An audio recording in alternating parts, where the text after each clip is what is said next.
Memorias de un suicida. Dictado por el espíritu Camilo Castelo Branco. Esta obra está escrita gracias a Ivonne do Amaral Pereira. La eternidad de los castigos corresponde a la eternidad del mal.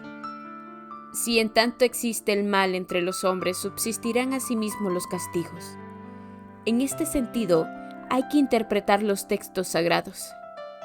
Llora, aguarda, expía y refúgiate en la idea de un Dios infinitamente bueno, absolutamente poderoso y esencialmente justo. Introducción.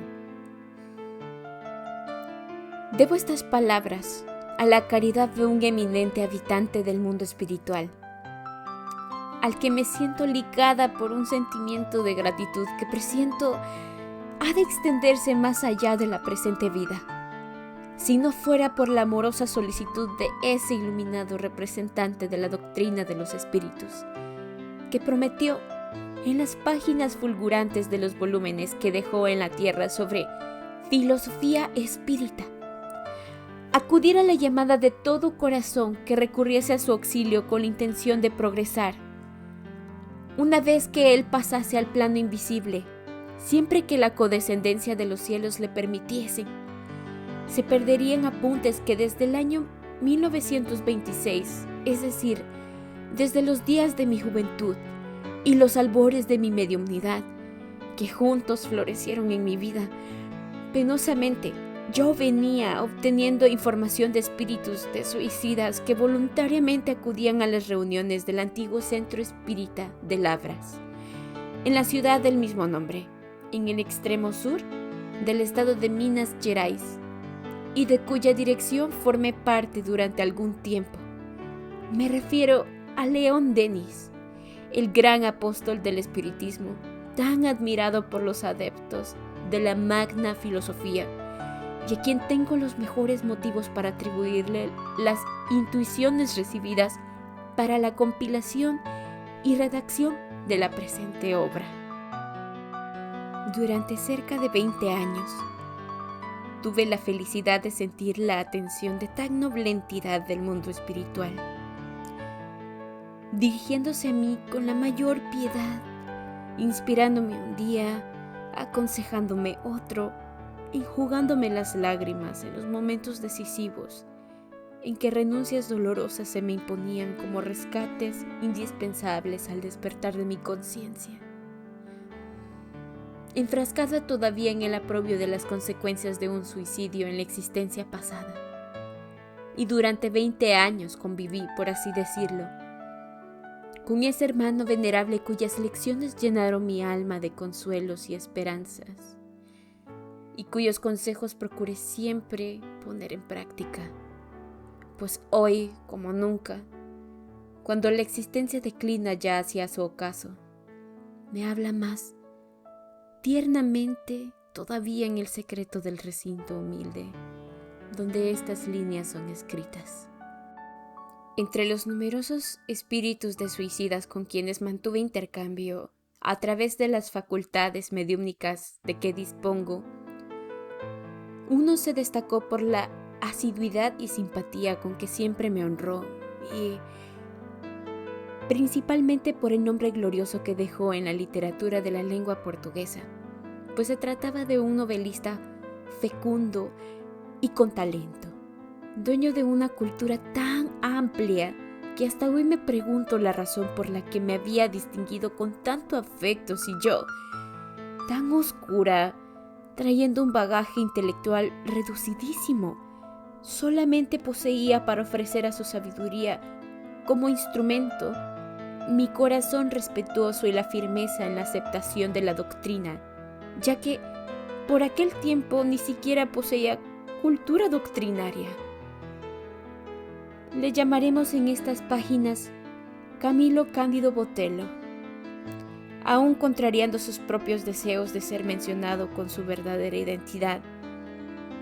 Ese noble espíritu a quien poderosas corrientes afectivas espirituales me unían, frecuentemente se hacía visible, satisfecho de sentirse bien querido y aceptado, hasta el año 1926. Sin embargo, había oído mencionar su nombre solo de vez en cuando. No conocía siquiera su bagaje literario, abundante y erudito.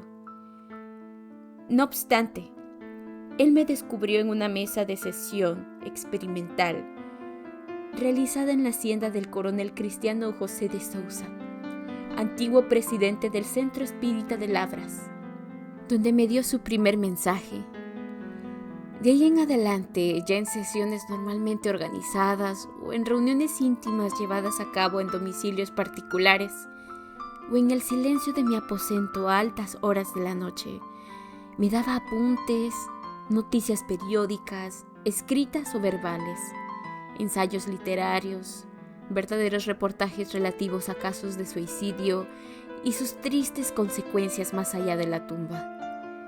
En una época difícil para mí, sin embargo, mucho más frecuentemente me arrebataban él y otros espíritus y mis protectores espirituales de la cárcel corpórea para, de esa manera cómoda y eficiente, ampliar dictados y experiencias. Entonces, mi espíritu se elevaba a convivir en el mundo invisible y los mensajes ya no eran escritos sino narrados, mostrados, exhibidos a mi facultad mediúmnica, para que al despertar yo encontrase mayor facilidad para comprender aquello que, por merced inestimable del cielo, me pudiese auxiliar a describirlas, pues yo no era escritora para hacerlo por mí misma. Estas páginas en verdad no fueron psicografiadas, pues yo veía y oía nítidamente las escenas aquí descritas.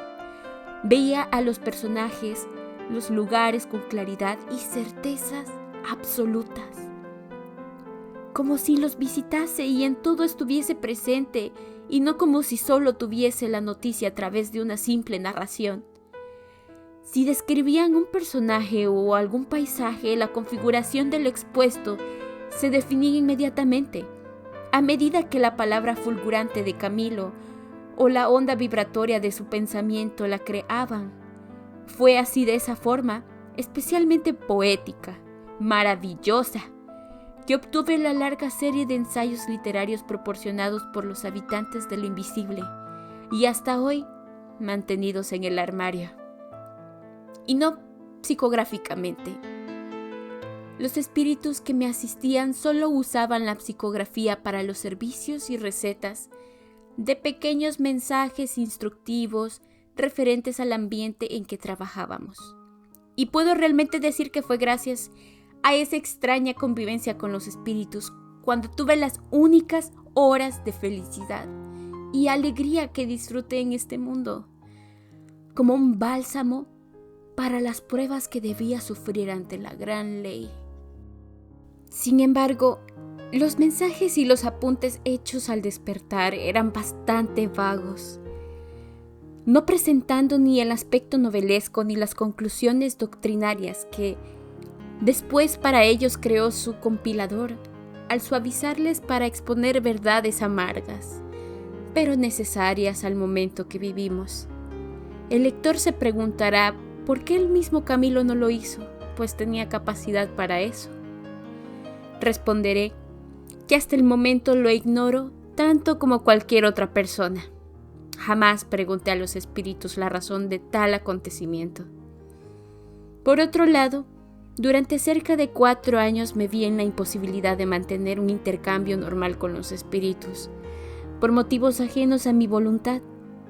Y cuando las barreras existentes cayeron, el autor de los mensajes solo acudió a mis reiteradas llamadas para notificarme su próximo retorno a la existencia planetaria. Me vi entonces en una situación difícil para escribir, dándole un aspecto doctrinario y educativo a las revelaciones concedidas a mi espíritu durante el sueño magnético, las que yo sabía que las nobles entidades asistentes deseaban que fuesen transmitidas a la colectividad. Pues yo no era escritora, y no tenía capacidad para intentar esa experiencia por mí misma. Los relegué, por tanto, al olvido del cajón de un escritorio y oré. Suplicando ayuda e inspiración, oré.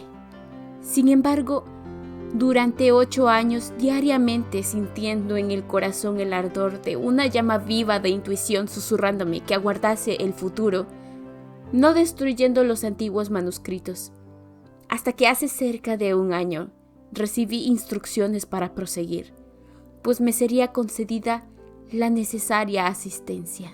Poseo razones de peso para afirmar que la palabra de los espíritus es como una escena viva y creadora, real, perfecta, siendo también una vibración del pensamiento capaz de mantener, por la acción de la voluntad, lo que desee. Durante cerca de 30 años he penetrado de algún modo en los misterios del mundo invisible, y es lo que ahí percibí.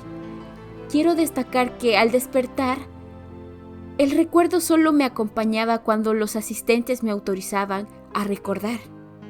La mayoría de las veces en que me permitieron esos vuelos, apenas me quedó la impresión de lo sucedido, la íntima certeza de que conviviera por instantes con los espíritus, pero no el recuerdo. Los más insignificantes detalles se notarán cuando un espíritu iluminado o noble hable. Como un ejemplo, una capa de polvo sobre un mueble, la brisa agitando una cortina, o un velo o un lazo de cinta en un vestido femenino, el titilar de las llamas en el hogar y hasta el perfume. Pues todo eso tuve la ocasión de observar en la palabra mágica de Camilo, de Víctor Hugo, de Charles y hasta del apóstol del espiritismo en el Brasil, Becerra de Meneses, a quien desde la cuna veneré, enseñada por mis padres. En cierta ocasión que Camilo describía una tarde de invierno riguroso en Portugal, a pesar de estar en una habitación con chimenea, sentí que me invadía la sensación de frío que tirité. Buscando las llamas para calentarme, mientras satisfecho con la experiencia, él se echaba a reír. Además, el fenómeno no era nuevo. Fue así como Juan el Evangelista obtuvo los dictados para el Apocalipsis y los antiguos profetas hebreos recibían las revelaciones con que se instruían al pueblo. En el Apocalipsis, versículo 10 al 11 y siguientes del primer capítulo, el eminente siervo del Señor evidencia el fenómeno al que aludimos. En pocas palabras, fui arrebatado en espíritu el día del Señor, y oí tras de mí una voz fuerte, como de trompeta, que decía: lo que vieres, escríbelo en un libro y envíalo a las 7 iglesias, etcétera, etcétera. Y todo el importante volumen le fue narrado al apóstol así, a través de escenas reales, palpitantes, vivas, en visiones detalladas y precisas. El espiritismo ha tratado ampliamente todos esos interesantes casos para que nadie se admire por lo que estamos exponiendo hoy.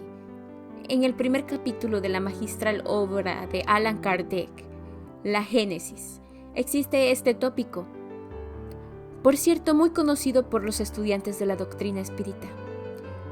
Las instrucciones, entre comillas, de los espíritus, pueden ser transmitidas por diversos medios, por la simple inspiración, por la audición de la palabra, por la visión de los espíritus instructores, en las visiones y apariciones, ya sea en sueños, ya sea en estado de vigilia, de lo que hay muchos ejemplos en el Evangelio de la Biblia y en los libros sagrados de todos los pueblos. Lejos de mí la vanidad de ponerme en un plano equivalente al de Juan el Evangelista, por las dificultades con que luché para componer este volumen, reconocí los bagajes de inferioridad que deprimen mi espíritu. El discípulo amado que, aun siendo misionero escogido, era también un modesto pescador. Tuvo sin duda su asistente espiritual para poder escribir las bellas páginas aureoladas de ciencia y otras enseñanzas de valor incontestable, que atravesarían los siglos glorificando la verdad. Es bien probable que el mismo maestro fuese aquel asistente. No puedo juzgar respecto a los méritos de esta obra. Me prohibí durante mucho tiempo llevarla a conocimiento ajeno, reconociéndome incapaz de analizarla. No me siento siquiera a la altura de rechazarla, como tampoco me atrevo a aceptarla. Vosotros lo haréis por mí. De una cosa, sin embargo, estoy bien segura de que estas páginas fueron elaboradas del principio al fin, con el máximo respeto a la doctrina espírita y bajo la invocación sincera del nombre sacrosanto del Altísimo. Río de Janeiro, 18 de mayo de 1954. Ivonne Pereira.